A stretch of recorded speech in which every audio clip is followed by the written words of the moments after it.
Hi friends, ఈ వారం big boss లో ఎవరు ఎలిమినేట్ అవుతారో చూద్దాం. దానికంటే ముందు మీరు నా ఛానల్ సబ్స్క్రైబ్ చేసుకోండి. మీకోసం ఇలాంటి మరెన్నో వీడియోలు చేయడానికి. అలాగే ఈ వీడియోని లైక్ చేయండి, షేర్ చేయండి. సో ఈ వారం నామినేషన్స్ లో ఉన్న వాళ్ళు యష్మి, ప్రేరణ, పృథ్వీ, నిఖిల్ అండ్ నబీల్. సో నా అంచనా ప్రకారం ఈ వారం ప్రేరణ మరియు యష్మిలో ఒకళ్ళు ఎలిమినేట్ అయ్యే ఛాన్స్ ఉంది.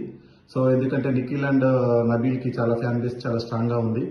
సో పృథ్వీ సేవ్ అవుతాడు అనుకుంటున్నాను, ఎందుకని నన్ను అడగొచ్చు. సో పృథ్వీ విష్ణుప్రియ నామినేషన్ లేకపోవడం వల్ల పృథ్వీ సేవ్ అవుతాడు అనిపిస్తుంది.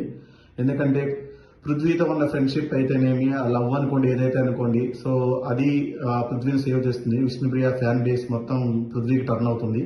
సో డబుల్ ఎలిమినేషన్ ఉంటే మాత్రం కంపల్సరీగా ఇద్దరు ఎలిమినేట్ అవుతారు, Yashmi and Prerana. So eliminated అయిన కంటెస్టెంట్స్ వీళ్ళని నామినేట్ చేయడం అనేది ఏదైతే కొత్త ప్రాసెస్ ఏ సీజన్లో లేని విధంగా ఈ సీజన్లో బిగ్ బాస్ ఇంట్రడ్యూస్ చేశారు. So it surprise every one. So so వాళ్ళందరూ కూడా వీళ్ళందరినీ నిఖిల్, పృథ్వీ, ప్రేరణ, యష్మి గ్రూప్ గేమ్ అని టార్గెట్ చేయటం, ముఖ్యంగా నిఖిల్ని చాలా నెగిటివ్గా చూపించే ప్రయత్నం జరిగింది ఈ ఎపిసోడ్లో అయితే. సో చూపించే ప్రయత్నం కూడా కాదు, తను చేసిన పనులు కూడా అలానే ఉన్నాయనిపించింది కొంచెం చూసే వాళ్ళకి. సో ముఖ్యంగా యష్మి అండ్ నిఖిల్ ఫైట్ అయితేనేమి, సోనియా నిఖిల్ ఫైట్, సో దీనివల్ల నిఖిల్కి చాలా బ్యాడ్ అడ్వాంటేజ్ అయింది.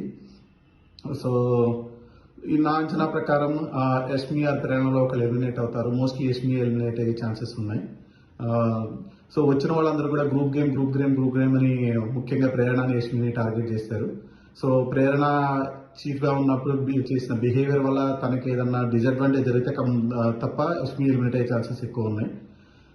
అదేవిధంగా నిఖిల్ కూడా న్యూట్రల్ ఫ్యాన్ బేస్ అనేది, ఓటింగ్ అనేది ఎలా ఉంటుందో ఈ వీక్ చూడాల్సి ఉంటుంది. సో తను ఎక్స్ హౌస్ మేట్స్ చేసిన నెగిటివిటీ కారణంగా, సో తను యష్మితో బిహేవ్ చేసిన విధానం అయితే ఉందో, సోనియా ముఖ్యంగా వచ్చి నిఖిల్ మీద ఫైర్ అయ్యింది.